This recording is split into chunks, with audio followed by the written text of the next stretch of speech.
welcome to the very first episode of While the Wax Melts, sponsored by Simply Scented. This is a show that talks about small business and candle making and is here to help you grow from wherever you are to wherever you want to be. So first of all, my name is Adam Ribano and I am the owner and operator of Simply Scented Candle Supplies. I've been making candles for the past 5 years and I've run a candle business for the past 2 years. In that time, I've had some highs and I've had plenty of lows. I've made a lot of mistakes, and in these videos, I'm going to show you how to avoid them so that you don't waste your money or time and you can get to where you want to be in the fastest way possible. So with that out of the way, let's get started with today's videos. 5 things that you need to do before you launch your candle business. Number 1, protect yourself. Honestly, do not let a candle leave your hands without this. Insurance. Insurance is a necessity. You have to have it. So I'm British and I'm based in the UK. The rules and regulations might be a little different based on where you are within the world, but based on our rules, this is the reality. The moment a candle leaves your hands and goes into your friend's hands or is sold to a customer or passed on to a family member, you are liable. And if that candle causes damage or injury, then you could be in big trouble. So don't fall into the trap of thinking that because you haven't officially launched your candle business yet and you're still testing, that everything will be okay. You need to have insurance from the moment that a candle leaves your hands. Most people in the UK will use one of 2 companies. It's usually Direct Line or Wallace, and they both do a craft insurance, which is basically an insurance that is based around small businesses, especially ones that work from their own home, which is how a lot of us will start.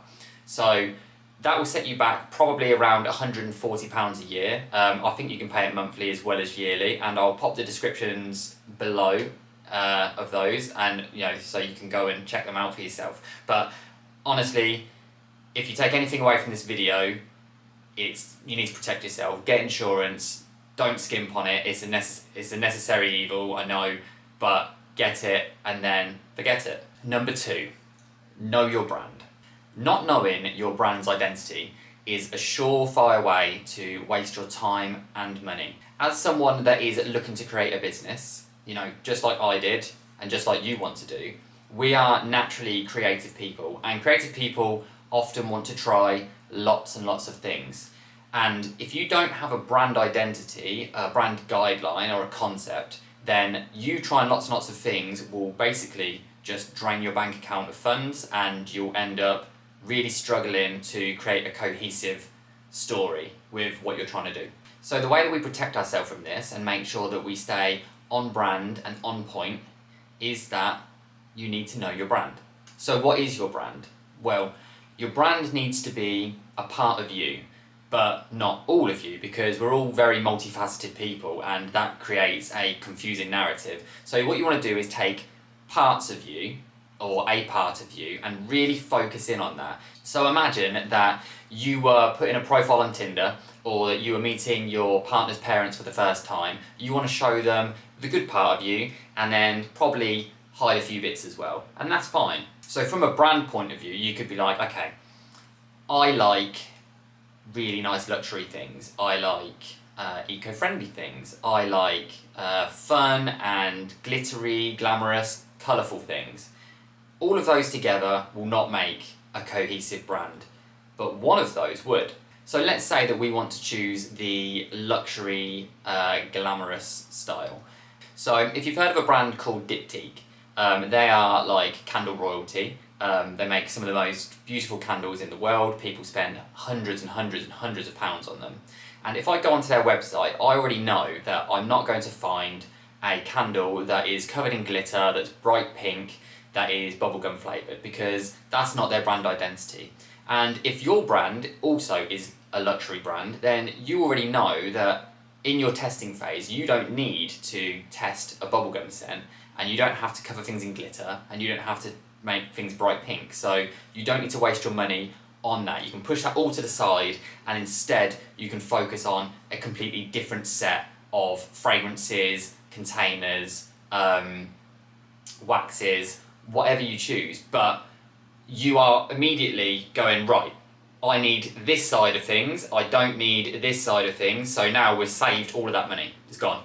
And you can do that the other way around as well. If you are doing something that is based on really fun fragrances that people might enjoy, like, I don't know, maybe a mojito or a cherry bakewell or something like that, then you know that you do need this side of things, but you probably don't need this really luxury side of things that don't fit within your brand narrative. So again, you save money doing that.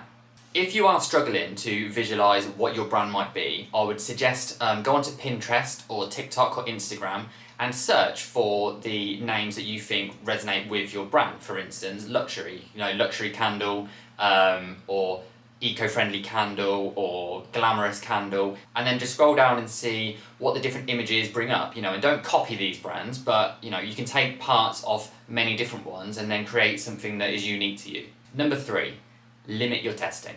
Following on from the previous point, once you've got your branding down, use that to limit your testing. And I'm talking about, you can limit the type of wax that you're using, you can limit the type of vessels you're using, the fragrances you're using, the boxes, all of it. Everything can be stripped down into, does this fit within my brand or does it not? Now, a quick word of warning on containers. If you're looking to make a luxury brand, do not fall into the trap that you need a really expensive container to have a luxury candle. It's not true, and it can really ruin your profit margins right from the start, because there are a lot of containers out there that cost £5, £6, £7, and people think that you need that to be able to charge £20 to £30 for a candle. You don't. If you look at these candles, Jo Malone, Diptyque and Byredo, all of these candles sell for 60, 70, 80 plus pounds per candle. And if you look at the containers, all of them can be bought from pretty much any candle supplier, and they'll cost you about £1 to £1.50 a jar. So I'm not saying you can't use an expensive vessel if that's what you choose to do. I'm just saying it's not necessary. You don't have to. It's not what's going to make the difference between a great candle brand and one that can't sell for very much money.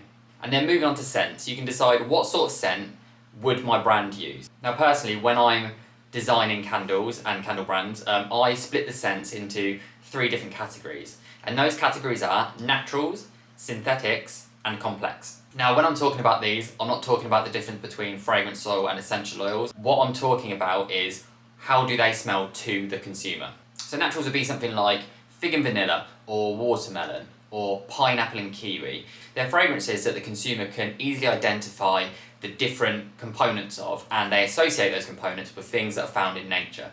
So these probably be useful for something that is more eco-friendly, because you're suggesting with your fragrances that these are reminiscent of things that you would find out in nature. Whereas synthetics are things that are reminiscent of things that are made by man. For instance, cherry bakewell, bubblegum, marshmallow. These are things that aren't found in nature, so probably wouldn't suit a eco sort of brand, but they might suit something that's more of just like a fun, maybe good for parties or birthdays or whatever.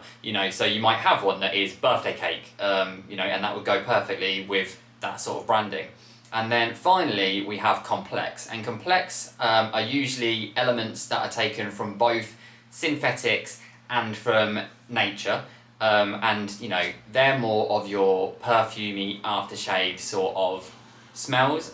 You get a lot of these from luxury brands where it might say on it that it has hints of mandarin or hints of tobacco or whatever, but each element is so overlapped and complex that it's difficult to break it down into the individual parts, and instead what you get is a scent that you might love, but you probably couldn't replicate or really say where it all comes from. And they're very good for high-end luxury brands. Now a quick advert from us: if you are in the fragrance testing oil phase, why not come and try our fragrance oil box builder. You can choose 10 fragrances and you can choose the size of them, you can choose whichever scents fill the box, and you get a discounted rate on that. So basically you get to choose the fragrances you want at the size you want, and you save money whilst you're doing it. So if you are in a fragrance oil testing phase, come check us out at www.simplyscented.co.uk and save some money today. Number 4, knowing your numbers. So this is where candle making goes from being a hobby to a business. When you're a hobby, you can spend whatever you want and you might make some money, you might not. But now you're a business, so you need to know how much your candle costs to make, down to the nearest penny really. Fortunately, with a bit of research, you can do this before you ever pour a candle. All you need to do is go window shopping to all your favourite suppliers, choose the jars, choose the labels, choose the wicks, the fragrance oil, the wax, anything that makes your final candle, and then you need to break it down into how much each of those would cost to make one individual candle. Now, when I first started, when I did this, I had to do it all with pen and paper, and that was a real pain. But since then, I've created a calculator that you can use for free online, and I'll put the description down below with that as well. And all you do is you add all those different components in, you say what size your candle is going to be, and then it will break down how much it costs you to make an individual candle, and it will even give you advice on how much you can sell that candle for at wholesale and at retail. It's completely free, and I use it all the time, so please check it out, and if you like it, let me know. And finally, point 5. You've got to enjoy the journey, right? So like, making a business is not easy. Have you ever heard the thing where people say, I used to work 9 till 5 and then I made a business and now I work 24/7? Like, that's true. But the difference is that this is your business and this is your brand, this is your baby. You can do whatever you want with it. You know, all of the highs are yours. The rewards are directly yours, and that's a wonderful thing. And you should learn to just enjoy the process. You don't know how far your business can go or how quickly it's going to get there. Some businesses like hit the ground running and they never stop. They just grow and grow and grow, and it's super easy, and that's wonderful. But most businesses, in fact 9 out of 10 businesses, really struggle, and it takes years to get this thing going. But you can shorten that down by, number 1, watching these videos, because I'm going to show you what mistakes I made, and then you can not do that.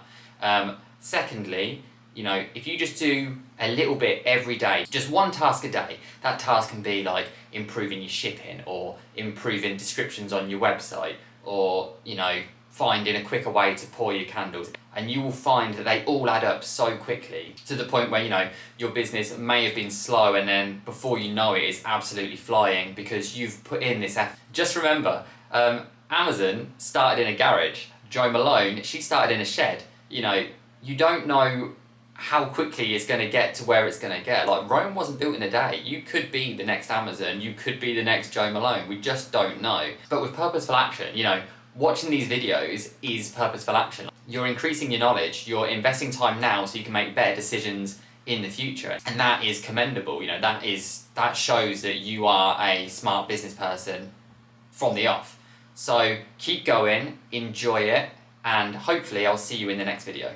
Thank you so much for listening to our first video. If you have any feedback or comments, please let me know down below. You know, I've never done one of these before, and I really would like to know what I did well and what I did badly. I've got a few more videos in the pipeline, but I'm more than happy to tailor the videos to, you know, what it is you would like to know. So if you have any comments below or questions, the chances are I'll probably respond in another video. And also, please go and check us out at www.simplyscented.co.uk. If you are a new member, sign up to our newsletter and you get 10% off your first order. And, you know, hopefully I'll see you there. And if I don't see you there, hopefully I'll see you in the next video. Thank you very much. Goodbye.